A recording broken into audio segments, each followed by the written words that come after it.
মশার কামড়ে বিরক্ত হননি এমন মানুষ কোথাও খুঁজে পাওয়া যায় না। মশার কামড় থেকে মানব শরীরে বাসা বাঁধতে পারে ডেঙ্গু, ম্যালেরিয়া, চিকুনগুনিয়ার মতো রোগ। মশারি কয়েল স্প্রে ব্যবহার করেও অনেক সময় মশা তাড়ানো সম্ভব হয় না। তবে কিছু প্রাকৃতিক পদ্ধতি আছে যেগুলো কাজে লাগালে মশা আমাদেরকে অনেকটাই এড়িয়ে চলবে। আবহাওয়ার এই সময়ে একদিকে চলছে প্রচন্ড গরম, পাশাপাশি বাড়ছে মশার উৎপাত। মশার কামড় থেকে ডেঙ্গু, ম্যালেরিয়া, চিকুনগুনিয়ারও ভয় রয়েছে, এজন্য সচেতনতা প্রয়োজন আরো বেশি। মশার কয়েল কিংবা স্প্রে তো আছেই, পাশাপাশি ঘরোয়াভাবে চেষ্টা করতে আমাদের কিন্তু খুব তৎপর হয়ে উঠতে হবে। কিভাবে আমাদের নিজেদের বাড়ি থেকে মশা মুক্তি পাবে, এই প্রশ্নটি আমাদের প্রত্যেককেই বিরক্ত করে। চিন্তা করার কোনো কারণ নেই। মশার জন্য অনেক ঘরোয়া প্রতিকার রয়েছে, যা এগুলো চমৎকার ফলাফল দেয়। মশা নিঃসন্দেহে সব থেকে বিরক্তিকর উড়ন্ত একরকম পোকা, যা গ্রীষ্মকালে একটি অবাঞ্ছিত দর্শন দেয়। আমি একা নই যে মশাকে পছন্দ করি না, এরকম প্রত্যেকটা মানুষ আছে একেবারেই কিন্তু মশাকে সহ্য করতে পারে না। যদিও ছোট, এই পোকামাকড়গুলি পৃথিবীর অন্য যে কোনো ধরনের পোকামাকড়ের তুলনায় অসুস্থতা বেশি ছড়াতে সক্ষম। রাসায়নিক উপায়ে মশা তাড়ালে স্বাস্থ্যের চরমভাবে ক্ষতিগ্রস্ত হওয়ার সম্ভাবনা থাকে, তাই প্রাকৃতিক উপায়ে মশা তাড়ানোর ব্যবস্থা খুব ভালো।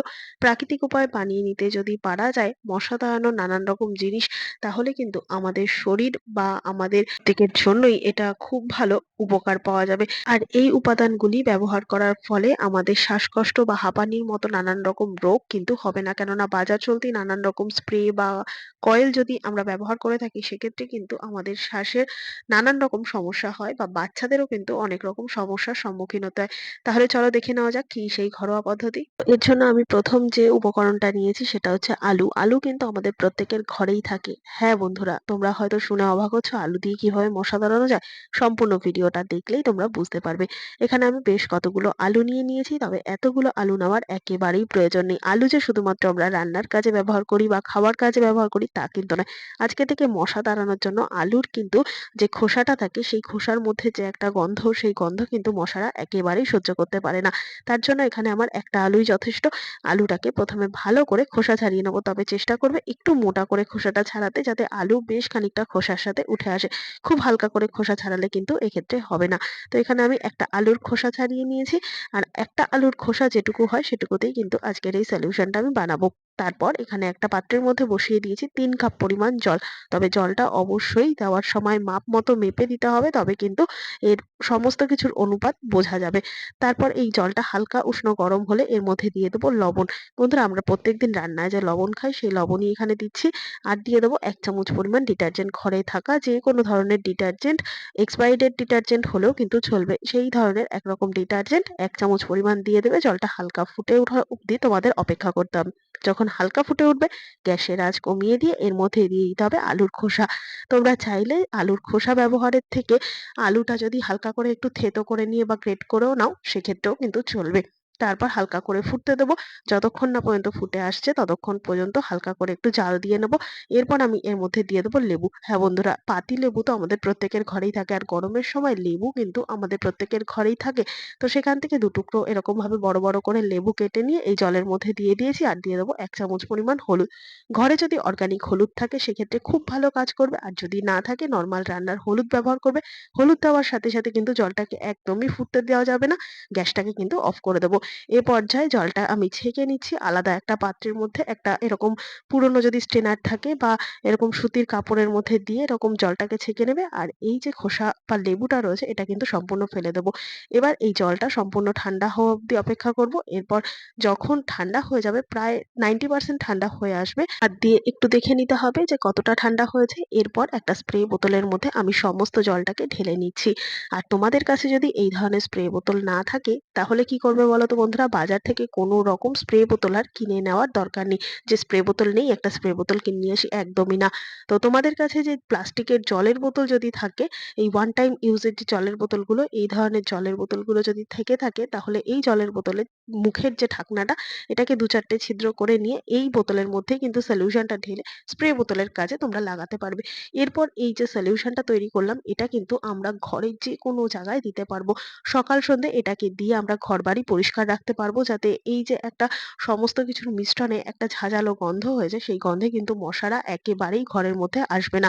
রান্নাঘরের টাইলস থেকে শুরু করে বাথরুমের টাইলস, বা ঘরের মেঝে যখনই আমরা যা পরিষ্কার করব না কেন সমস্ত জায়গায় কিন্তু এই স্প্রেটা সুন্দর করে দিয়ে যদি আমরা একটু শুকনো করে মুছে নিই, যেহেতু ডিটারজেন্ট আছে তাই যেমন সুন্দর মতো পরিষ্কারও হয়ে যাবে, সাথে কিন্তু এই গন্ধটা আর মশাদের উৎপাত থেকে আমাদের বাঁচানোর জন্য অনেকটাই ভালো হবে।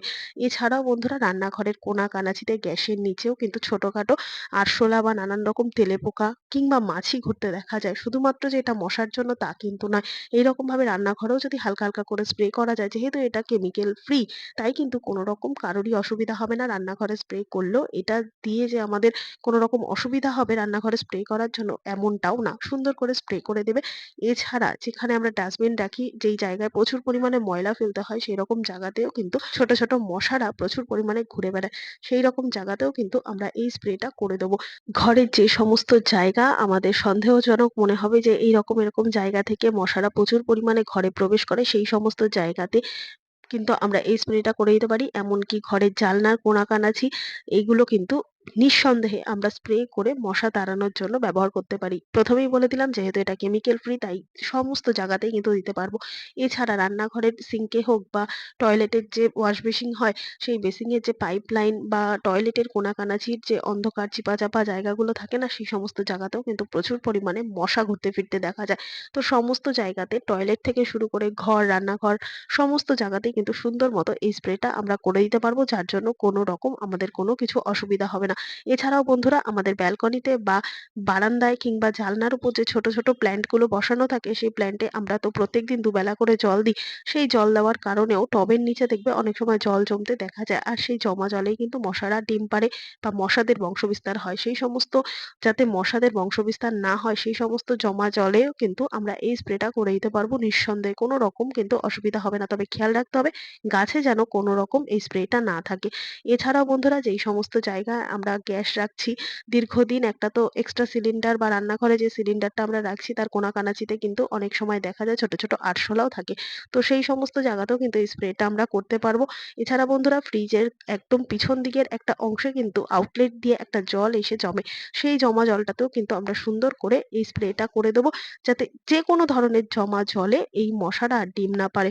আলমারির নিচে কোনা-কানাচিতে ঘরের যেকোনো জায়গায় সুন্দর করে স্প্রে করে দেওয়া যাবে। এছাড়া বাড়ির আশেপাশে নর্দমা ড্রেন থাকা জায়গাতেও কিন্তু আমরা এই স্প্রেটা করে দিতে পারবো। এই হলো একটা সলিউশন। এছাড়াও ২য় একটা সলিউশন তোমাদের সাথে শেয়ার করছি। এখানে আমি নিয়ে নিয়েছি বেশ খানিকটা পেঁয়াজ, রসুন আর আদার খোসা। হ্যাঁ বন্ধুরা, প্রত্যেকদিন রান্নার সময় যখন এই জিনিসগুলো আমরা ব্যবহার করি, খোসাগুলোকে তো ফেলেই দিই। আজকে থেকে এই খোসাও কিন্তু ফেলবো না। এই খোসাকেও কিন্তু আমরা কাজে লাগাবো মশা তাড়ানোর জন্য। তাহলে দেখতেই পাচ্ছ বন্ধুরা কত সুন্দর মতো কিন্তু বাইরের কেমিক্যাল যুক্ত বা কীটনাশক যুক্ত কোনো কিছু ব্যবহার করতে লাগছে না মশা তাড়ানোর জন্য।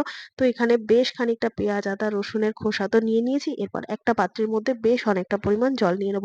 এখানে প্রায় ৪ থেকে ৫ কাপ পরিমাণ জল রয়েছে। এটা কিন্তু নরমাল জল নিয়েছি। এই জলের মধ্যে ৫ থেকে ৭ ঘন্টার জন্য আমি এই সমস্ত খোসাগুলোকে ভিজিয়ে রাখবো। এর মধ্যে দিয়ে দেবো ডেটল। তবে তোমাদের কাছে রিকোয়েস্ট করছি ডেটলের পরিবর্তে যদি স্যাভলন দিতে পারো এক্ষেত্রে কিন্তু খুব ভালো কাজ হবে। যেহেতু আমার কাছে স্যাভলন ছিল না সেক্ষেত্রে ডেটলটা ব্যবহার করলাম। কিন্তু স্যাভলন থাকলে তোমরা অবশ্যই এক্ষেত্রে স্যাভলন ব্যবহার করবে। কেননা স্যাভলনের কিন্তু গন্ধটা আরো বেশি উগ্র, আরো বেশি হার্ড থাকায় কিন্তু খুব ভালো মতো কিন্তু এই সলিউশনটা কাজ করবে।